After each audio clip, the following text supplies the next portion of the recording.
Good evening and welcome to Glasgow Loves EU. This evening we're talking to Julian Dussek, who's president of the Cruising Association. The Cruising Association, with its headquarters in Limehouse, London, is over 100 years old and has more than 6,000 members. The members have access to unrivaled amounts of cruising information and support all over the world.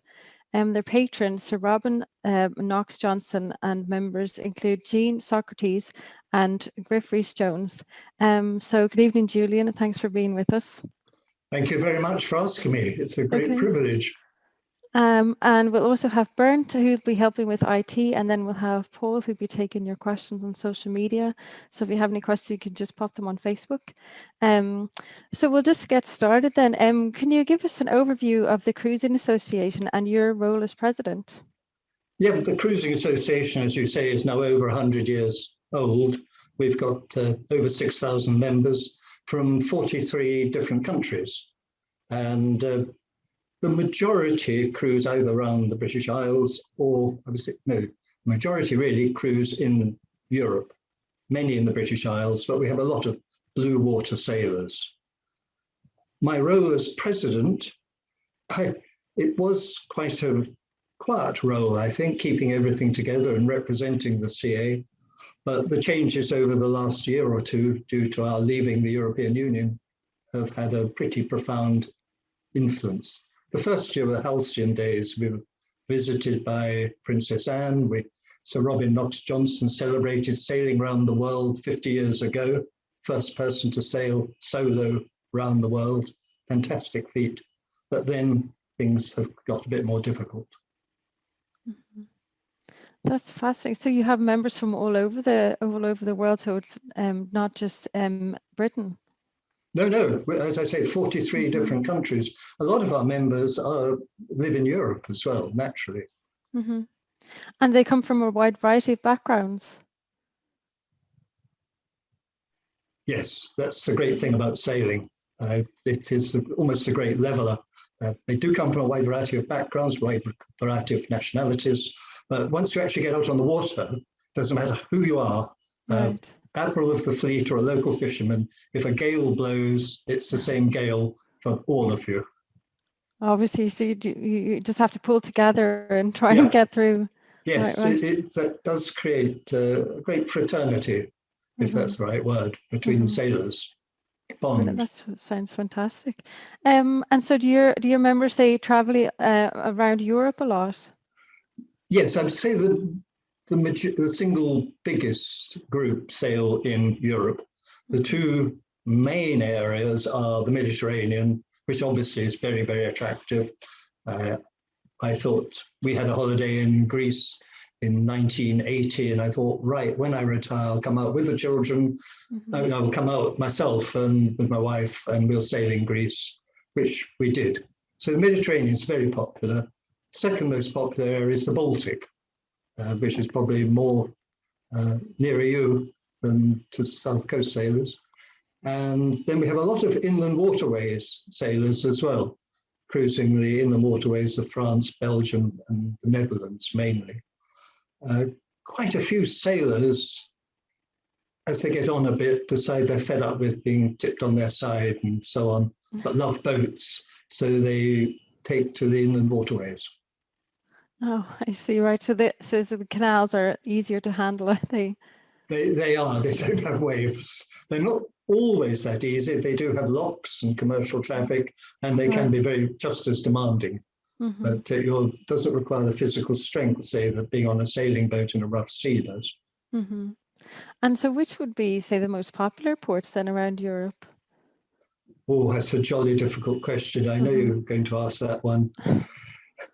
I don't think one can actually answer that. Everyone has their favourite, really, or favourite area. Whichever area I choose will put someone else's nose out of joint. But I think probably I enjoyed Croatia most for the variety, lots of islands, bit of history and so on. But the Baltic section would argue that they can easily supply that as well.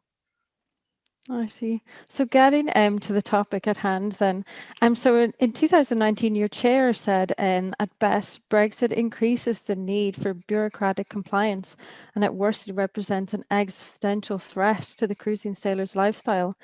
So in 2016, was Brexit even on your radar before the referendum, or did the association anticipate how it would affect your members? I think the short answer is no. In 2016, it was the last thing on our minds. Right. And I think we probably didn't anticipate that if there was a referendum, the vote would be to leave. We didn't really think about it at all. It certainly wasn't on the radar at all. Mm-hmm. Mm-hmm. Yeah, I think But, like a lot of people were very, very surprised by actually the outcome of the yeah, referendum. I don't think many people were thinking about it in 2016. Mm-hmm. Mm-hmm. Okay. It really didn't affect you at all, the campaigning or the referendum. You weren't really campaigning yourselves.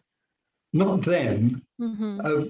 I think we had little idea of the complexities that would arise out of our actually leaving the European Union. Mm-hmm. They've only really become apparent in the last year or two as various issues have emerged. This existential threat that Robin Barron, our chair of our technical committee, refers to, there are two components of it. One is, we're going to tackle it later, the Schengen restrictions, 90 days in any 180 in Europe. Mm-hmm. And the second one sounds frightfully boring, but VAT and HMRC, Her Majesty's Revenue and Customs, imposition of VAT demands that were totally unanticipated. Right. And so how did you actually find out about these issues then? They just kind of arose organically, or? Yes, by drip Mm-hmm. feed, one might Right. say. The boating industry, I don't think was the leisure boating industry ever really briefed on these various matters. In fact, of course, the Schengen 90-day thing is not confined to yachtsmen. It affects people with second homes and so on. And in fact, we learned a lot from, I suppose, the second home owners or people who live abroad and so on. Mm-hmm. I see. And so how did you gather the information then? I mean, did you have to get independent legal advice, or were the government helpful in providing information? We have recently obtained some legal advice on a VAT decision, Mm-hmm. on the VAT decision. But no, we didn't employ anybody to explore the complexities of Brexit, because they are so complex. So it affects so many different things. And it's not just yachtsmen, it affects every single walk of life, really. Yeah. So we've picked up stuff really as we've gone along. It's appeared, some bits have come out and surprised us on more than one occasion. Okay. And I suppose if you have members from 43 different countries, then there'll be all sorts of complications with immigration and visas, and it will affect everybody differently. Well, for the people coming to the UK, I don't think it's too bad. Mm-hmm. The immigration bill, I think it was last March, not this year, the year before, virtually said that people meeting certain requirements can come to the UK for 6 months. Okay. Which was very excellent, very generous.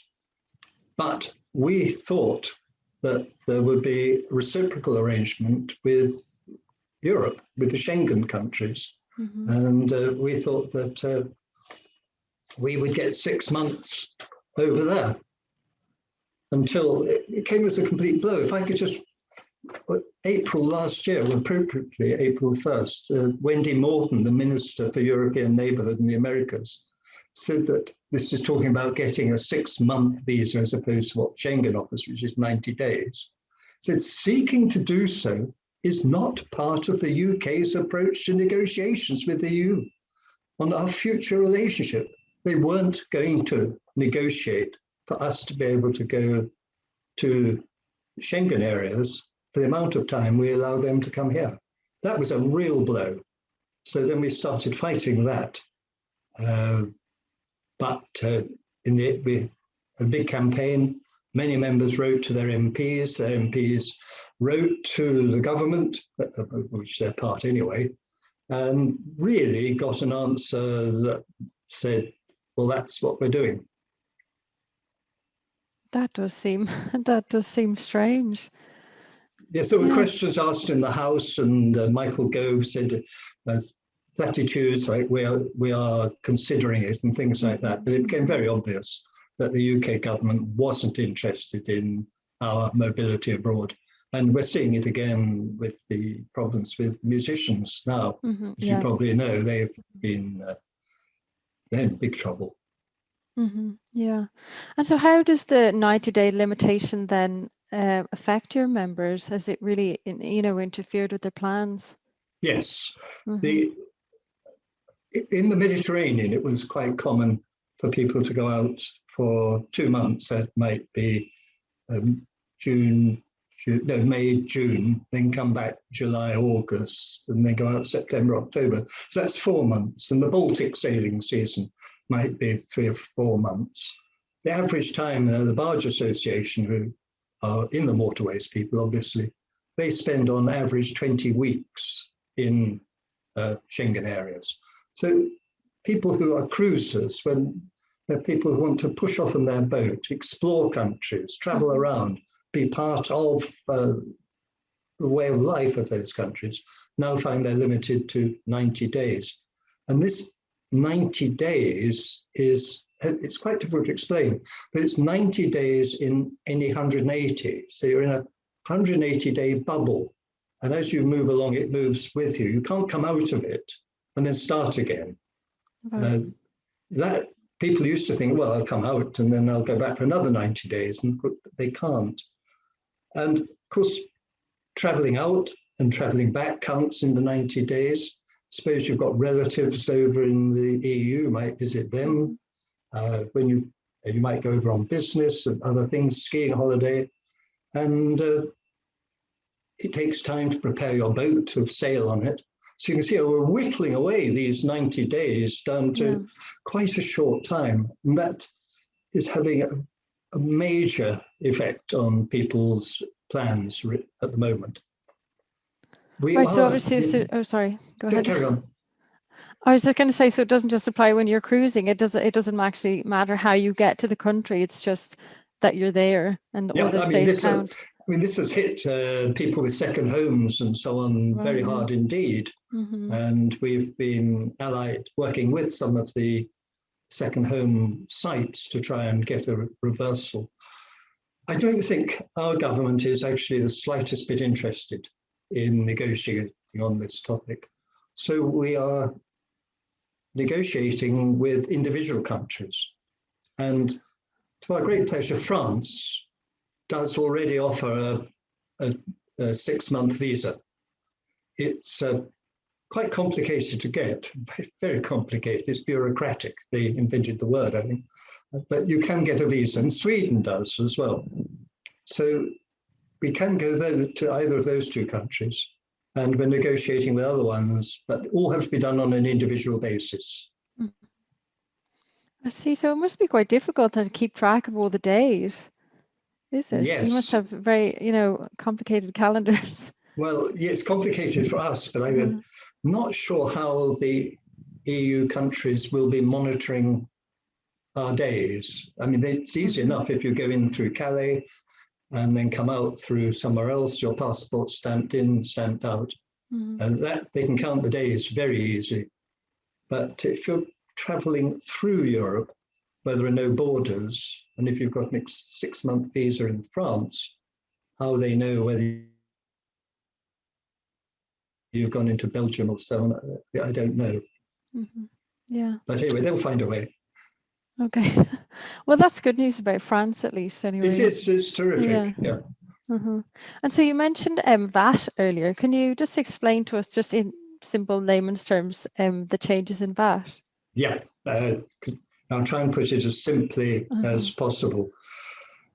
We all pay VAT on our boats, and in about 2019, we were led to believe that the VAT arrangements would carry on as they were. We were part of the EU, and things would continue. But then suddenly, at the end of last year, HMRC said, in effect, I'm simplifying, if your boat is outside the UK for 3 years, it is considered to be exported. And therefore, if you bring it back after 3 years, that is an import, and you have to pay VAT on an import. So although you'd paid VAT on your boat, you would have to pay it a second time. Well, that was bad enough, but they backdated the day that this 3 years started to 2017, not the day we left the EU. So people then found themselves having to get back by December last year with 2 months' notice. They realized I think the folly of that and made it to the end of this year.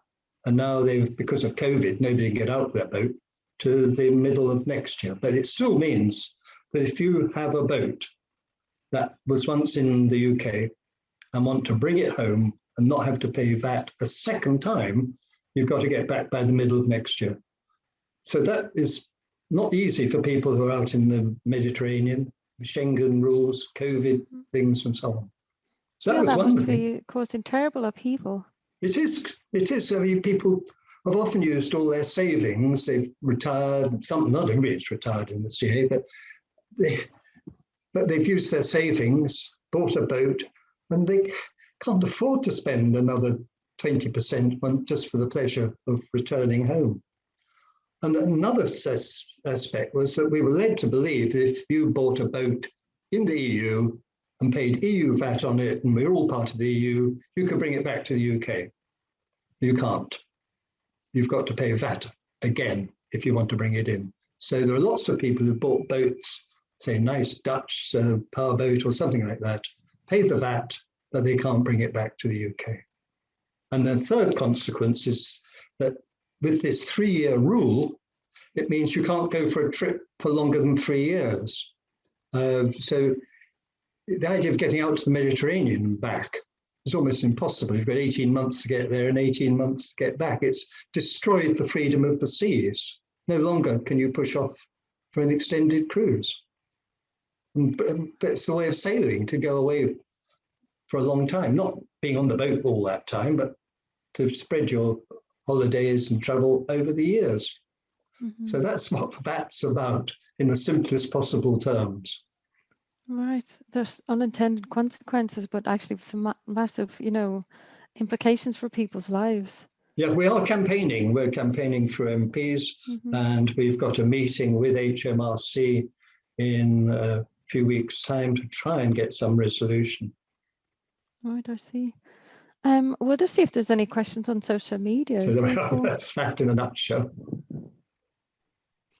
We're just one really, and just sort of going back to the early days of Brexit, when we were talking about soft Brexit versus hard Brexit, and that ambiguity meant a lot of people possibly assumed that we would land up with a softer form of Brexit and remain in the single market, etc. Do you think some of that happened in your industry as well? Do you think there was a sort of optimistic reading of that ambiguity and not really taking seriously the possibility of where we actually landed up? Yes, I think there probably was an optimism that things would carry on much the same. Yeah, okay. Okay. So you've been caught out like a lot of other people, I suppose, in that sense. Oh, lots of groups, lots and lots of groups, yes. Whether think of the fishermen, the musicians, ourselves. We're a very small fry, really. Leisure boaters must be right down the bottom of the list, a sort of privileged group of people. But in fact, sailors, as we come back to the earliest questions, come from all sorts of walks of life.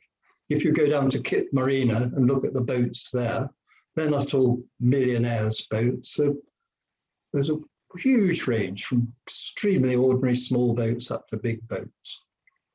Yeah, absolutely. My dad was a very keen sailor, so was he? Yeah, Good. I can contest to that. Thanks. Right. And so then in terms of qualifications, is there a mutual recognition of qualifications, or how are they regulated? Is it British or international or European? Right. This is slightly out of my sphere of activities because the CA doesn't issue qualifications. But my understanding is it's up to individual countries what they wish to recognise. There is an international certificate of competence, which is internationally recognised. But having said that, it's not internationally recognised by all countries. So it varies from country to country. I see. So with Brexit, it doesn't actually have any effect on that? Well, not quite, no. Things, you needed an ICC to cruise almost anywhere in Europe. And I think that might probably be accepted, but it gets even more complicated when people want to do commercial things like chartering and teaching and things like that. I see. Okay, so there's some good news anyway. Good news, but some countries are being very difficult and some are being facilitative. I see. Okay. And how are your members then adjusting to this new regime? Are they finding it very difficult, or? Well, I mean, that's a good question because COVID has really put a halt on just about all sailing activity over the last year. We did a small survey of our inland waterways members, and 4 out of 5 who have a boat in the EU are now seriously considering selling their boat, bringing it back, or just giving up boating. I mean, that's a pretty shattering figure, actually. Maybe they're all feeling a bit despondent, and with the end of COVID and so on, they're a bit more cheerful, but that's 4 out of 5 are going to change their sailing practice. Speaking personally, we'll be bringing our boat back to the UK and then wondering what to do with it this year, I think. Well, I mean, that is really shocking. Like when you say it was an existential threat, I mean, it really is. Yeah. Yeah. It's those two factors, the finance and the 90-day, because if you're only going to be able to go away for, say, work 60 days because you've used up the rest and doing other things, you might say, well, I'm going to bring my boat back to England, which is great for England, or England, sorry, Britain. Typical Southerner speaking. That's okay. And so just there's been a lot of news recently about what's happening in Jersey. Now, does that affect your members at all, or do you have members in Jersey? I imagine we've got members, yeah, I'm sure we've got members in Jersey. I imagine this is something that will blow over quite quickly. I think, yes, I don't think it affects them at the moment. Okay, all right, that's good.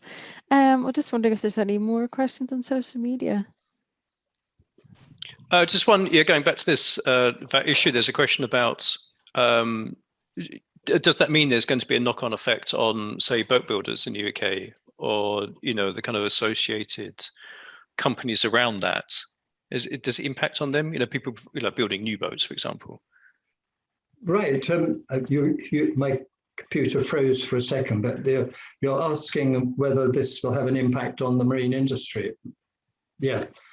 Yeah, exactly. It could do. Yes, it could impact very severely because with the VAT problems, people may well not bring their boats back to the UK. They'll say, I can't get back, or I don't want to come back so soon, and I'll sell my boat abroad. And that can have a big knock-on effect onto the UK industry, the brokers, people who sell the boats and then sell you a new boat, the boat yards, the marinas, and so on. It hasn't been quantified yet because nobody really knows, but it could have a pretty serious effect on the UK industry. And also, of course, people may decide that they're not going to buy their boat in this country anymore. Exactly. They might as well buy it in France. The French make a lot of boats, and buy a French boat, sail it in the EU VAT paid, and sell it in France. So we never see them. And what's more, French marinas are actually cheaper much cheaper than certainly the south of England. And quite a lot of people are saying, well, I'll keep my boat over in the EU. Yeah, makes sense. Okay, thanks. Yeah. And obviously then that would have like a knock-on effect on tourism as well. Do you think it would affect tourism more in the EU or in Britain? I don't think it'll affect tourism in Britain because we already offer them 6 months anyway. And yes, it will affect tourism in the EU. If you look at it in the totality, obviously the amount that boat owners spend in the totality of a country's income is peanuts. But on a local level, it's very significant. All the marinas, or so to say, the harbours, their restaurants, the chandleries, and everything that goes with boating will be affected. And I heard that, I think it was in Mallorca, the severe risk of several firms or shops and things already in danger of going out of business because they won't be getting visitors coming over because they're restricted on their length of stay. And it's the small businesses, the restaurants and so on. Also in Holland, I heard, and this is anecdotal, I haven't the evidence, that for every 3 boats that leave Holland, 1 job goes. So again, could be a knock-on effect on the employment over there as well. Yeah, it is going to affect the tourism. Yeah. And are you aware of any of your members who were planning on retiring in the EU that maybe they've changed their minds? Or No, I haven't heard of anybody actually saying, well, I was going to go over to was going to spend the rest of my retired life, or not even retired, have to get away from the retirement, because there are a lot of people who manage to find time off work. They can work on a boat these days, it's so easy. And they may well be saying, I'm not going to do it anymore. You haven't got the actual evidence of people doing, but I think it's happening. But the only good thing is that boat sales are phenomenal. Second-hand boats are flying off the shelf, apparently. That's where they fly off. And new boats, the orders are terrific. I think that a lot of people have decided they don't want to be cooped up in a cruise liner, nor do they want to be in a hotel, nor do they want to be flying. Therefore, the answer is to buy a boat. Get off on your own and enjoy it. So I might have painted a slightly gloomy picture of that and Schengen and so on, but boating is possibly where the sales of boats are going up, and our membership over the last, very recently, has been going up as well, which, given the current state of things, COVID and so on, is perhaps surprising. I see. So if people are working from home, that they might as well work from a boat and somewhere. You can now. Is that it? I see. Yes, you yeah, can. That's, I mean, that's actually a good idea. If you've got good internet connections. But quite a few people I know have companies where they're able to work, say, 8 months abroad, not 8 months abroad, 8 months at home, and then push off for 4 months, leaving their company in the hands of somebody else or run it remotely. It's not necessarily retired people by any means. And I think we're seeing younger people becoming members of the CA. I know we're seeing younger people, which is great. Right, that's great news. And so all your members, they must have a lot of connections and friends and maybe relatives, in Europe. And so despite all the obstacles, like how are they keeping those connections and those relationships going? Well, yes, obviously they have quite a few relatives in the EU. I'm not sure how they're managing at the present moment. The 90 days is going to affect them. Do I go to the boat or I go and see my family? I don't know. We have yet to see. But given that places like France and Sweden already offer us a 6-month stay, and we can get that in other countries. The Netherlands may do the same, but unfortunately they've just changed their government, and it's hard to get any decisions at the present moment. But that could happen as well. Greece, I think, have to wait till next year. Okay. I see. Okay, well, I'm just wondering if there's any more questions on social media then. Well, just one really, just asking about, the kind of this disruption to people's plans and possibly, their lives. Are you aware of any kind of resentment being expressed? And if there is, are people clear about who they blame for that? Slightly negative question, but well, resentment about leaving the European Union. I'm not sure how to comment. We've got enough members who wanted to leave. We've got a lot who wanted to stay. Yes, the biggest resentment relates to the VAT, especially people who bought boats in the EU with the belief that they could then eventually come home, to the UK, and now can't. That's a real resentment. They feel as though they have been sold down the line. Yeah, there's great resentment there. And I think people who were looking forward to extended tours in the European Union, and quite honestly, most cruising yachtsmen love going to Europe. They love the culture, they love the food, and they're usually made very, very welcome. Boaters aren't really a threat to other people, and they enjoy it. And I think the current restrictions will cause a degree of resentment. And as I said, some are going to just give up. I hope not too many. As I said, lots of people are buying boats. They might just keep them here. okay, thanks. Okay, well, thanks very much for talking to us this evening, and thanks for your insight as well. And best of luck with your campaigning in the future and all your cruising. Thank you very much indeed. Thank you for this evening. Okay, thanks.